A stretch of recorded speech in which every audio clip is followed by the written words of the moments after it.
What's up, y'all? It's season 10 of the Carefree Black Girl Podcast, where we discuss everything carefree, black, and girl. It's your girl, Dr. Phoenix Lux here. You know, your favorite Fairy and fantasy baddie. And I'm going to pass it off to the lovely Hazel Harvey. Yes. It's Hazel Harvey, the realest of the real, the Southeast princess in your presence. I'm going to pass it to my girl, Jazzy Jazz. Hey, y'all. It's me, Jasmine Taylor TV, and we're back again. You know the vibes. That girl from Brooklyn. Period. Now, Big Les. Talk your big one. Last but not least is your girl, Big Les, a.k.a. Leslie Latrice, your favorite veteran turned entrepreneur. Now, let's get into it. Yes, and we know you are exhausted with the election talk, but this is Carefree Black Girl Podcast. I know y'all are tired of election season, but we want to give our big one to the women, the black women, and other women of color who really rallied around Kamala. And I just love how in a short amount of time, Yes. we really rallied. I was feeling how Kelly was extra militant when she was on the stage. Y'all know we love a militant woman. What are some other women that you guys just thought of during the election season that were really impactful? Well, you know, I'm the youngest on the panel. Yes, So shout out T. to Marseille Martin for being a spokesperson for like just the Gen Z people, you know, like it's really hard. Like, you know, it's really hard to get us all together. So for her to just be a spokesperson for her, it was just amazing to see that. So shout out to Marseille. Yes. Yeah. I think like one person that we probably know is our forever Olivia Pope, a.k.a. Miss Kerry Washington. She has been and was on the campaign trail for Kamala Harris, and I just think that that's amazing. I was able to see her in person at Kamala's rally here in Charlotte, so that was great, but I don't want to forget about the people who are behind the scenes that we may not actually know their names, but are putting things together and making sure that people are out there people went out and voted. They also just facilitated the campaign in general. So shout out to all of those women and everybody else who facilitated in the campaigns that, you know, got things done. Absolutely. There's a small business here, Black Women on a Mission. They did an excellent job. And what I love about their brand is they're very everyday woman oriented. Yes. And so they make sure that they are advocating not only for Kamala during this time, but as the brand continues, they really are about rallying women. So it just seemed like a perfect storm in that moment for them to support her, for, you know, the policies that support us. So I loved it all. Yes. So we gonna. I would like to actually give a shout out to Jamila T. Davis out in New York. She's been a face for so many different reasons, for especially Black women. She's a previously incarcerated Black woman, and now she's an advocate for so many causes. And just seeing her in the forefront as well, it's pretty powerful. She speaks to women from the hood. Shout out to Cardi B as well. So people who might not understand what's going on, they touch those different communities. So shout out to Jamila T. Davis for sure. Yeah, shout out to the girls. Yes, period. So we're going to move into our girl topic, and today we got a lot of things we're talking about. Okay, we talking about the real things, the tea, the that's going on with the girls. And first up on the agenda, honey, y'all know I love me some Dreamville and I love me some J. Cole. Like that's my dog. Anybody ask me who my number one favorite artist is? J. Cole. Okay, but y'all may have heard about what's going on with Ari Lennox and how my girl is kind of frustrated with the label. Okay, she's frustrated with her not being able to get marketing for her album, just a lot of different things that she expressed on her Instagram about her experience with the label. And my whole thought, I think, about it is she's the only woman, right? Like in the Dreamville, you know, crew or what have you. So I haven't heard about any of the men or anybody else. Of course, I'm not saying they don't have their frustrations, but it makes me think about her experience in general as the only woman, because as a Black woman that served in a male-dominated space before as a veteran or as a service member, that can be very tough to sit there and advocate for yourself. So maybe there's been communications that she's had and just not feeling heard, which is why she took to the internet and went online and talked about it. But what are y'all thoughts on the whole situation? Well, I'm interested in hearing Jazz's perspective because you're in the entertainment space. Wow. You know, Mr. give us a little Taylor insider. TV. You know, So my opinion is it's nothing new to me, especially because there's a lot of artists who do feel that way, especially when, like you said, Leslie, she's the only female. Labels have a way of prioritizing certain artists for certain reasons. So this is just not her season. That's how I feel. This is just not her season, especially when I hate the fact that even she said it herself, they label her as the mental health awareness puppet, kind of, you know. I do feel as though that can cause a lack of interest when it comes to the labels. In all reality, I say that because my own experience, although I'm not a part of a label, when I was going through my personal issues, I was not myself. I would have my long rants on social media. I will lash out. I would think I'm being the voice, but it's really like deterring people from wanting to work with me. You know what I mean? And I'm not saying it's not okay for her to express herself, especially if she's been doing it time and time and time again. But me just knowing that labels do prioritize certain artists at certain times is just not her time at the moment. And I do just wish that when she spoke a couple weeks ago saying she's taking a break from social media, she would have actually took that break from social media, because now we're here having a conversation about something, because again, she's human. She has all right to express her feelings and how she's been mistreated, in her opinion, how she's been mistreated. I'm saying her opinion because I'm not in the label. I don't know what's really been going on behind closed doors. But I do know a few weeks ago she said that she's taking a break from social media and things like that. And now here we are just 2.5 weeks later or something, she's having what the label would call another episode. So it's things like that to where the label's not going to want to. It's really cutthroat. They're not going to want to deal with someone who might have, in quote, mental issues. The label does not pay for you to go speak to a therapist, you know? So I just feel as though being in a label, you have to also protect yourself, whether it's you having that monster behind you to push you, but also have that solid foundation to where you could say, you know what, yeah, the label's behind me, barely, but I can fund my own music. I can release my own albums. I can do my own videos. I can pay for all marketing and promotion myself. There's certain people who I know who doing it, who's not to a major label. So Interscope, it sucks. Dreamville, it sucks. But I just feel like she's a great person. I love Ari. I love her down. She makes me feel sexy, to be honest. However, it's just not her season within the label, and that's just how I feel.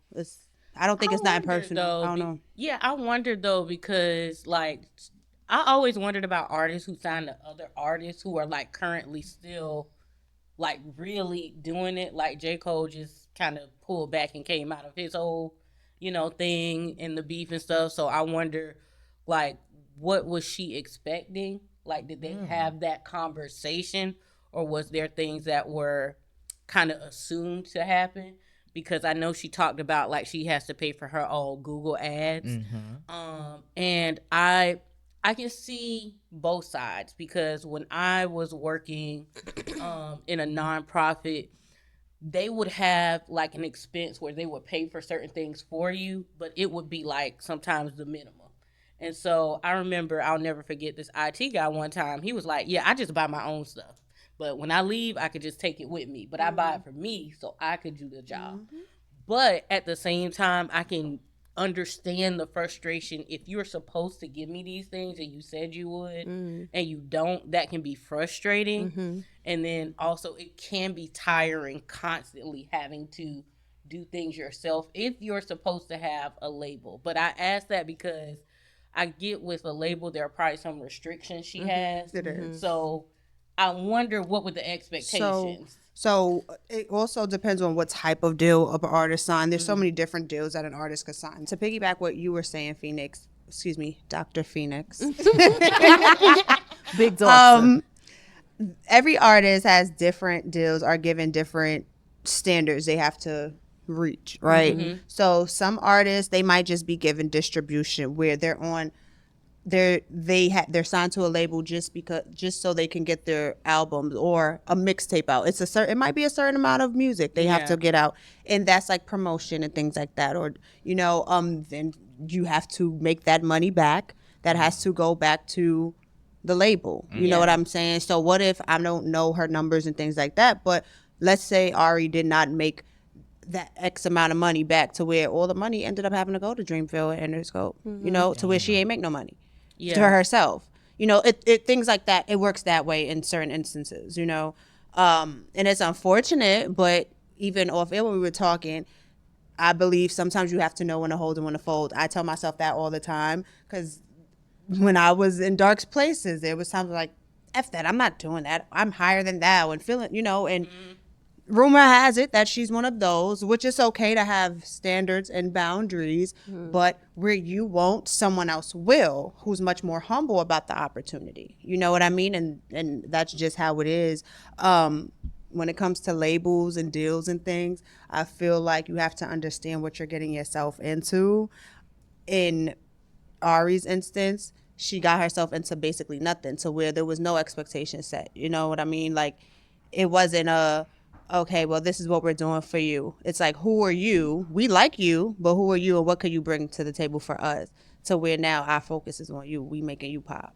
Right. Yeah. I wondered though, because I could get with, and that was in Lehman terms, guys. Yeah, I wonder, because like I feel like sometimes if you know you're gonna go to war, you can't get tired of fighting. Right. And if, yes, ideally in our heads we know our worth, and also like we should have certain things, but I also, especially with Black women, I always want you to have realism. Like, ideally things should be this way, but when you get into certain industries, it's not gonna be that. And if you say something, which you can, just be prepared to fight, like, to advocate get exactly what you want. Like, I always say this to artists, whether it's mainstream artists or independent artists, is just know your business within this business. And that doesn't even have to be an artist. That could be us. Yeah. Know your business within this business, especially the music industry. It's 80% business, 20% talent. Know your business within this business. Some people might be signing a 360 deal, thinking, right, no shade, and they might think, they getting a whole lot of something, but then when the check comes, it's like, oh snap, I only have a penny. There's artists who really get paid pennies. Right. Yeah. And that's just because knowing your business within this business. A lot of artists, they get all the jewelries and things before they even see real money. Yeah. And now they left with nothing. So I would say in this Ari situation, this is my full opinion, maybe she depended too much on Dreamville and Interscope without having a solid foundation for herself to begin with as an independent talent. No shame.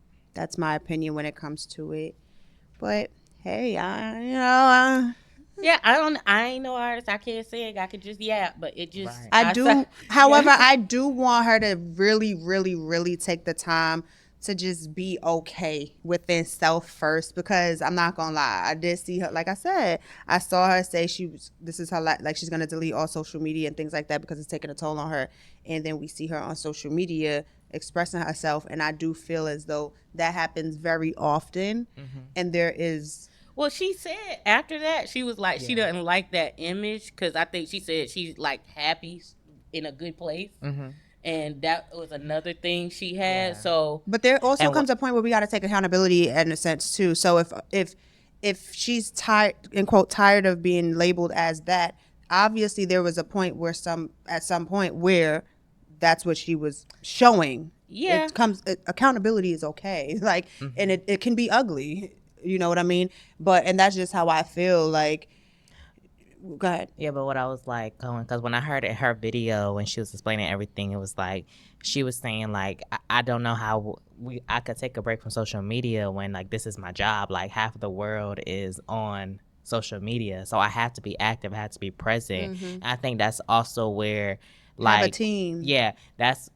I can attest to the social media break situation. You don't have a team. Say you had a team, right? But that everybody can't afford to have a team or to do it. That's a fact. That's her point. Like, to your point, and to what she's talking about, the label with the marketing and the things, But like maybe that's not the case. But when you talk about social media breaks and things like that, like there has been times where I've been doing influencing for 8 years now, and there was no breaks. I promise you, like we were talking about offline, and when we just now is like what somebody isn't doing, they'll find somebody else to do. So if I'm wanting to continue to nourish an audience that I have on socials, not to say, because I don't know if Ari is like, you know, I'm doing all these things, brand deals and all that stuff. I don't know if she's doing the same thing I'm doing, but if I can talk from a social media perspective and those breaks, yeah, it's tough to make that decision when you know that's your livelihood. And I'm doing that. Get it. I'm doing that full time now. So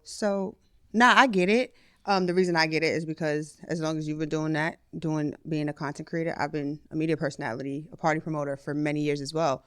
Right now, I'm on Carefree Black Girl. I'm Jasmine Taylor TV. Jasmine's got the juices in the back burner. I've been on a break for 2 years. But those, your demographics, those people who are your solid foundation are always going to be there. Music is always going to be there. It's always okay to take a break and rebrand. It's okay. So, but you said you said 2 weeks. She took a break. No, well, she took a break for 2 weeks, or she said she didn't. She said she was going to take a break. No, she was going to said delete. at the end of this year, she's removing herself off of social media, and you can find her like on her website, and then she's gonna like re-strategize. So she said that was her last post. That post she said was her last post. But that's essentially she's saying after New Year, I'm really ain't gonna be on this social media shit. My website, hit me up. But I'm saying that to say like it's okay to genuinely take breaks for your mental health, for whatever it is. It's okay, and even to talk about like everyone can't afford a team. That is true. That is very true. Because goddamn, you can't. You know, it's okay to be a one woman or one man army, but it's also okay to find that humble bone in your body, to find some type of bartering situation. There's so many different people who can do certain things. I'm gonna wrap this up what I have to say, but there's so many people who you might call friends. It's like, what do you have all these people around you for if they can't be a videographer, your photographer, your PR? Like, get them away from you if they can't contribute to something.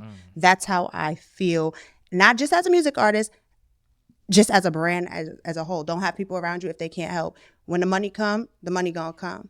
That's how I feel. Well, and you know I'm gonna always be devil's advocate, but that's me. To wrap it up, y'all, I just think, Ari, find out how you want to exist in the music industry and what that looks like for you. Your music is great, girl. Love you, boo. Good luck, sister.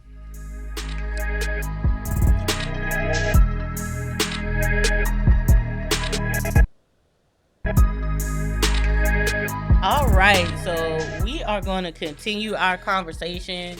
Misogynoir seems to be making a comeback. Ooh. Where did it even go? It just seems to be making. It was very prevalent. I can send say it back. That we can send back. Kind of. Listen, I watched the Megan Thee Stallion documentary. I Am a Hottie, but also I honestly watched it just for this podcast. I've been avoiding it because it was so much for me. Because she was talking about how, you know, if you're a woman that like talk loud, you fight back, they are gonna come for you, and that's just been me, you know, like that it kind of was like too parallel for me. Like I've heard people say for me like, well, maybe if you be quieter, or maybe if you be nicer, and I don't really have time for that sometimes, and I don't think people understood that.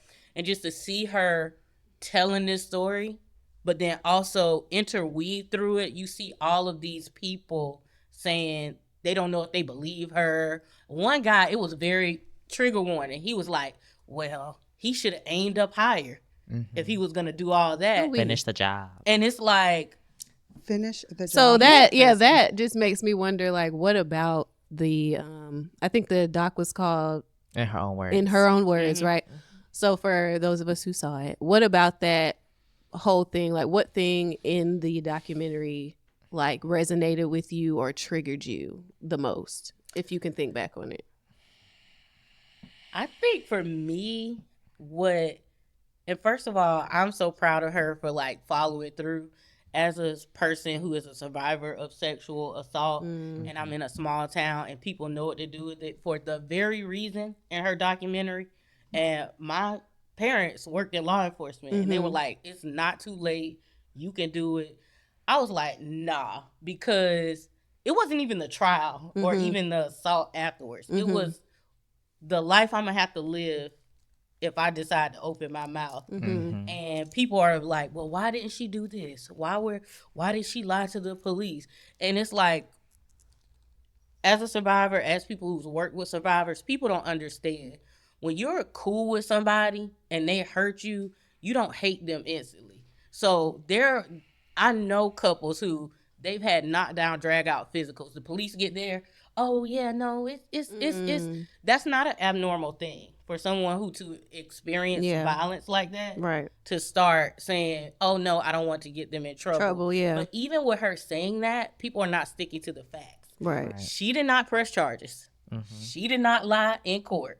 She lied to Gayle King. Y'all ain't never lied to y'all aunties before? Like when y'all came home from college or something? Grandma. Like, damn. She did not lie in court. She did not lie. She lied to the police, but then the doctor was like, no, ma'am, that wasn't glass.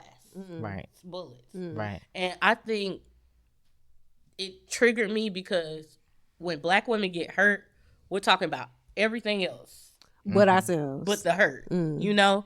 And, you know, if somebody gets gunned down or something like that, you're usually going to focus on that. But it seems like because she lived, people want to pick apart. And it's almost like Black women have to martyr themselves for people to believe them.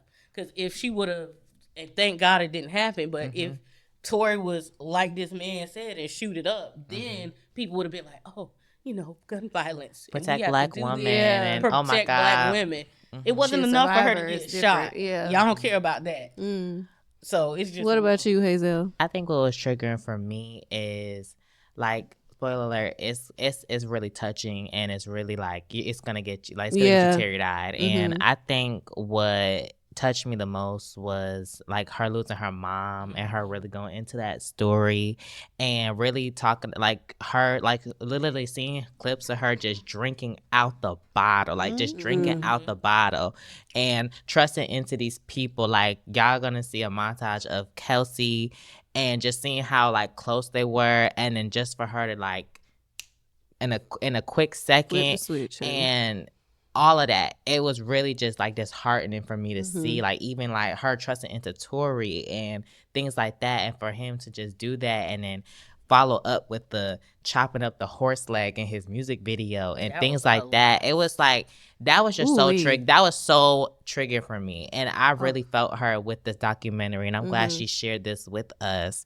And I just feel like this also goes to say how the industry also turned on her, like the men in the industry, like the way they turned on her, and then also with, you know, when that shooting happened after that WAP pack came out, and then, you know, with the whole world just kind of being like, is this what we're representing and things like that. And a lot of things she had to go through just really like touched me, but that friendship thing really like hurt me the most. Hurts because she was doing Kelsey's hair like she's a celebrity or whatever, but it was like, this is us, you know, we doing this, and for it to like play out like that, it just I saw her on TV. I was like, you need to leave, bitch. I never heard that audio because I was really like. But yeah, I think it's crazy how women are like just looked at in this industry. Like, have y'all got into the Angel Reese and Shaq podcast recently? Because that's another woman in this industry who is. We talk about her all the time, trailblazing. Yeah, but like there's another woman in the industry who kind of is like now looked at in a certain way, and I think that Shaq interview really just put the I'm so disgusted with him, and I've been low key because he used to comment on Megan Thee Stallion's dancing, and it's like, your sons are on here. Like, come on, your daughters. He keeps doing it, but he referenced her as like. Afterwards referenced her as like his daughter, right? Like, or a father figure. Gross. And it's just that just made it worse, you know? Like, and I'm not surprised by him. I'm not surprised because maybe a year or two ago, rapper Scarlett had an opportunity to work at one of his studios. He has like this movie theater studio somewhere up north, and he didn't know who she was at the time. But then once he was like, well, who's the artist who needs it for free or whatever? And then he saw her, heard her story. He was like, all right, cool. And let her come. And then all of a sudden, he ended up paying for a whole bunch of stuff on the back end and started flirting. It was just very disgusting behavior behind that. So that's why I'm not surprised. This was like 2 years ago. You're the old uncle and he needs to behave as such. But then again, I can't say that because the old uncles are like that. That term funny uncle is for a reason. I just want to say, because I feel like black people be missing the mark sometimes. Somebody being smart or being a good businessman does not negate them being a good person. And what he did to Angel Reese was disgusting. I just can't imagine getting to meet somebody I admire, and I'm sitting here and we're peers. And then FaceTiming her all these times. She showed all the times he FaceTimed her and called her. It's obsessive. It's weird. It's and you talking about me dunking in booty shorts. Like, you don't even respect me as a peer. And you could tell how uncomfortable she was, and the fact that he's not seeing that, it's like, just he ain't have sad. no social awareness, like, right, man, like just, damn, I'm making her feel away. Yeah. And yeah, I kind of just want to like wrap this conversation up too with, that's why we have to respect these women that in our generation of now, because those are the ladies that the newer generation should be having mentored by. Women that actually get them, not by a man who been in the industry for years, because these men end up becoming very obsessive and they think with their masculine ways. So I say, y'all, just keep pushing these women like Angel Reese and Megan Thee Stallion and any other artist or pioneer right now, because those are the women we need to look up to and to mentor us and to get advice from. Because some of these men, they do help us in a way, but then some of them want their piece of cake too, and it's not okay. And I just want black women to know, y'all saying free Tory and all of this, Misogynoir will never pick you. Okay? Black women is all we got. That's it.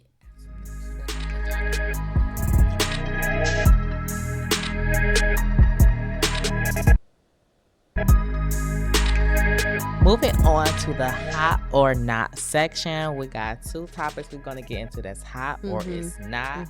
First one is the holiday season. So how y'all feel about holiday season? Is it hot or not? 3, 2, 1. Hot. Not. Bro. Not. No. Okay. First of all, I don't want no pumpkins. I don't want pumpkins. Oh, I don't like. Oh no, I don't like. No, talk about like winter. Like, y'all never had like a hot chocolate I candle. like cashmere woods. I like vanilla. Like the vanilla. Yeah, Y'all don't like vanilla bean. Apple, cinnamon. Okay. I don't like apple like cinnamon. apple. Ew, I don't like apple cinnamon. I don't like scents. apple nothing. This smells so good. But hot chocolate, yeah, it's really good. Yeah, like all good. those. Like that's good. I love that one. Yeah. No, I like the warm cashmere stuff. Yeah. and Ooh, things yeah. like Yeah, that. She I a do springy that. girl. Yeah, I like stuff, but pine smell. Ew. I'm sorry. I'm sorry. Don't real Christmas tree me either. I don't like the smell of it. Certain ones, yeah, Okay, they can kind well. of get a little. Let us know what's your favorite holiday scent, or if it's a rock like these girls. And the next, we just had Miss Glorilla drop her debut album, Glorious. So is it a hot or not? 3, 2, 1. Hot. Hold up, I'm feeling it. I'm really Let feeling it cook. Thank you, It God. definitely has music for every mood. Yeah. I love for Glow sure. Life. And I even cried at one song Which one? when she was talking about domestic violence. Oh. I cried a little bit, but I cry about everything. I even cry about some rapper album. It was crazy. Yeah, I felt like those songs were like that song. I forgot what it's called. And the one forgot with Money too. Long, I thought that one's real personal. So I really couldn't get into it, but I felt like it resonated with the right See why, crowd. yeah. It definitely resonated. Her with the album right definitely has music for different crowds. I feel She like got a little Kirk Franklin on there. Yeah, I like that part. I love the Kirk Franklin and then her going to Glow's prayer. Like really just and in the intro too. Like it's just like this was really like was a her good album. time and her Yeah. come up. Yeah. And I think it was just an amazing. It was just kiss. glorious. The Hallelujah. old lady in me from the South or South just so Carolina happy. loves that. It's glorious hallelujah, child. Mm-hmm. You better do it. Because she's just a walking manifestation. That's all what I'm saying. I She better be that. Yeah, I'm shout here out close. to her. I vibe with Y'all that. look her up on the nurse. I vibe Yeah, with and she that. had amazing features. She brought out T-Pain, Lotto, Megan, her get another hit in. It was great. her and Sexy Red. Yeah. Oh like yeah, that. her sexy. Oh, the Write Me Down sample. That Oh, was yeah, cute. yeah. Actually, my house brother Nova, he actually styled her in Sexy Red for that music video. With the That's baby what's up. fat. Yeah, with the puffer jackets and the 2-piece. Yeah, so That's shout out to fire. my brother Nova. Hey. He did fire. that one. You That's sure what's up. did. Those were cute. Right.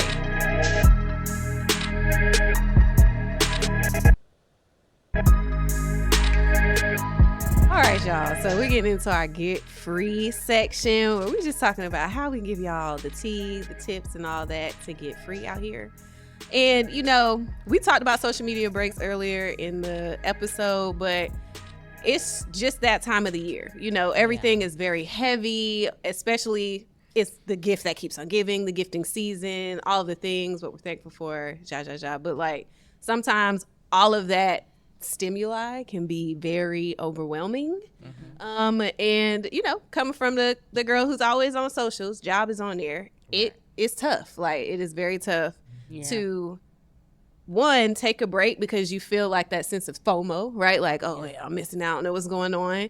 But then other times, like I feel like it's absolutely necessary, just so that you can really censor what your mind and what you are, you know, consuming on a day-to-day.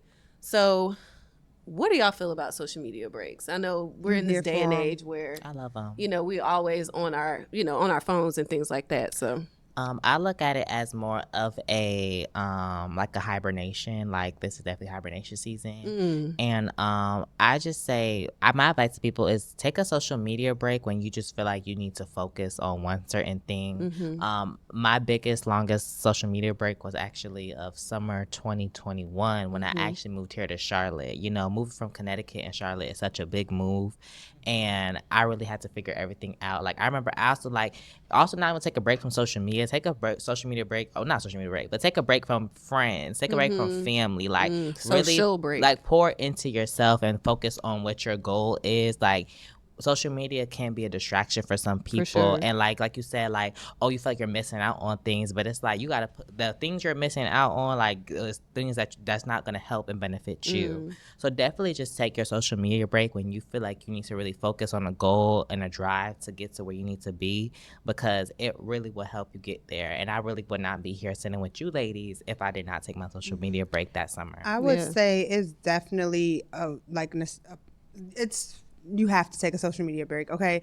The reason I say that is because we live in a world where everything is glitz and glam and glamorized. You know what I mean? And you might feel as though, oh my gosh, she looks like this. Let me nip tuck this. Or she has this bag. Or dang, he has the baddest bitch. Or, you know, and that social media plays a huge factor on that, to where you feel as though you might have to play catch up, and it's never that. And I comparing. say that, right, and comparing, exactly. And I say that to say, just from my own experience, I take social media breaks often. I even if I'm still actively on social media, I might take a break from like my brand itself, because there's times where I feel discouraged because there's people who might have just got into the industry and now they on certain carpets. And I'm like, dang.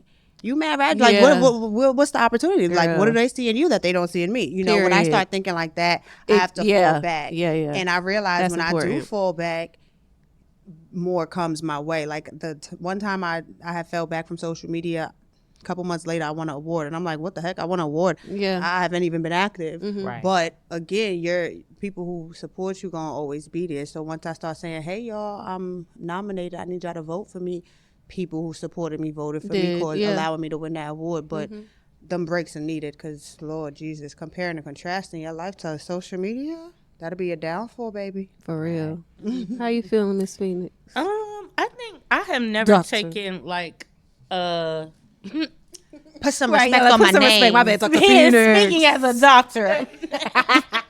Listen, I haven't ever taken like a long social media break.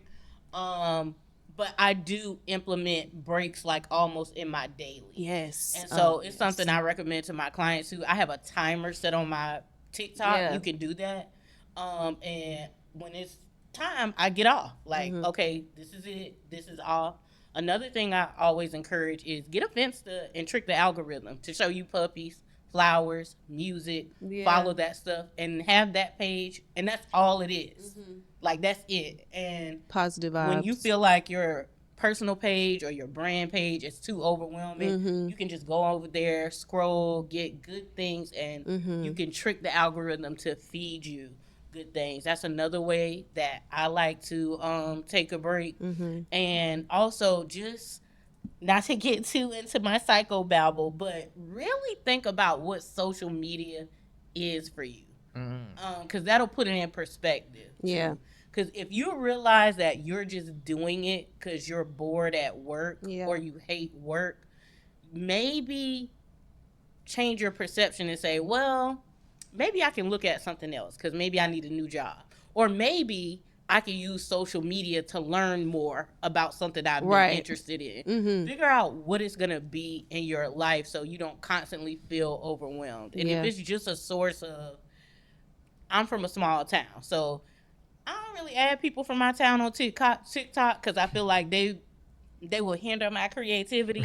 And once I figured that out, I stopped trying to use social media to connect to people that I felt like was going to make me anxious. Like, I was like, okay, I'm going to use social media to be creative. So I'm going to follow other creators. I'm going to look at creative stuff. And, you know, it can get into your brain, like you guys said, to start comparing and stuff. But I find that because I implement these little pieces all the time, it's a little easier for me to snap back. Because, you know, if I'm like scrolling, and, you know, you human, you just forget. Once it's like, all right, you hit your 2 hours, then I'll be like, yeah, I need to get off anyway because I'm starting to bring myself down. So you can also, like, just put those little mini breaks in there, too. And much to the other girl's point, sometimes a longer break is needed. But I know for me, I kind of need to put it in there constantly because I overthink anyway. And I yap a lot. So, understand yourself and what social media is going to be for you. Right. So in summary, for our good get free keys is to use social media for your betterment, you know, leverage it to help you to be better, more positive. And if you do take your social media breaks periodically, whatever you feel like is necessary for you. But also a good rule of thumb is to implement daily, you know, periodic breaks, leveraging your timers on iPhone and things like that, and focus on the things that are most important. Okay, now we're going to go into the biz to watch. Shameless plug. I would love if you guys subscribe to the Care Salon. It'll be up here or down there somewhere.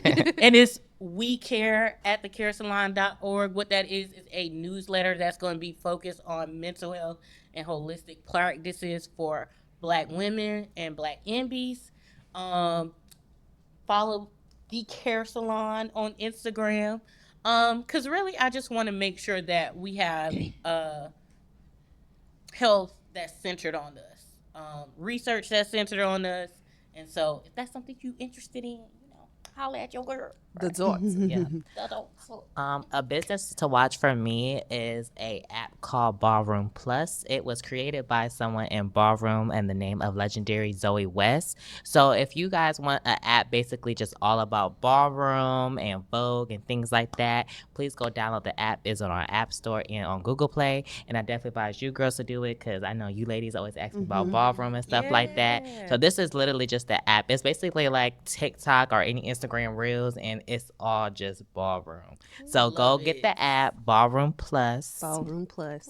I have one, guys. Cloud9 Aesthetics Charlotte. So basically, like it says, she's an esthetician here in Charlotte, North Carolina. I haven't been a client of hers yet, but I follow her on Instagram, and it's very appealing. Her work looks great when it comes down to her waxing, her just skin treatments and things like that, especially if you're trying to learn about skincare. She's very knowledgeable from what I see. Even when it comes to asking her certain questions, inquiring, she's not one of those like leave you on scene, even though she has lots of followers. But her Instagram is cloud9 aesthetics CLT. So yeah. Awesome.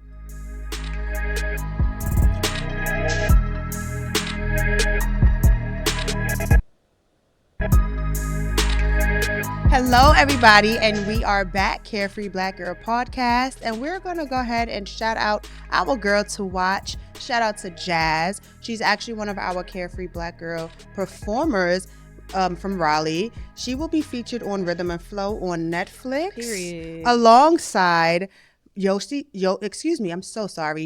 Vintage, who is from Flint, Michigan, who lives in LA, but she's a part of Carefree Black Girl as far as our performers. So be on the lookout for them on Netflix, Rhythm and Flow. Rhythm and Flow. And that's Jazz with an X. Yes. Yes, honey.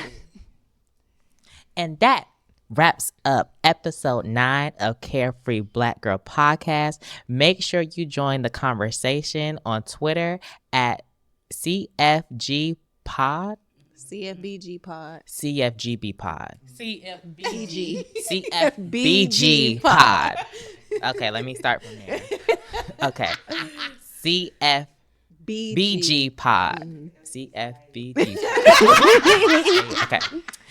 And that wraps up episode 9 of the Carefree Black Girl Podcast. Make sure you join the conversation on Twitter at CFBG Pod. Period. And I'm your girl, Hazel. I'll take shot.